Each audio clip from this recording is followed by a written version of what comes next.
What's up guys, kumusta po kayo? My name is Jeff. For today's video, gagawa po tayo ng super yummy, special delicious fish, sweet and sour po dinner. Hugasan po natin ang maigi ang ating fish cut into medium size. Magpainit ng mantika at iprito po natin ito. Gagawa po tayo ng sauce. Magpapainit ng mantika. Igisang sibuyas, bawang at loya. Maganda ng pelip, 3 prasong cloves, konting star anise. Mag-add po tayo ng cinnamon and cardamom powder.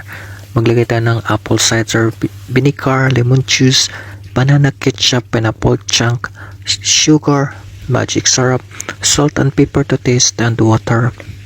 Continue po natin ang ating pagluluto ng ating masarap na sweet and sour sauce. Pag yummy na at malinam na, mailalagay po natin ang ating carrots at yung ating corn flour. Para medyo malapot ito, masarap talaga ito guys. Ilagay na rin po natin ang ating napritong isda. Takpan po natin para maging malinamnam ito at manot ang lasa nito. Mag-ready tayo ng lagayan at ready to serve na ito at kakain po tayo for dinner. Super yummy. So yun guys, kain po tayo and let's enjoy the food. And thank you so much for watching my video.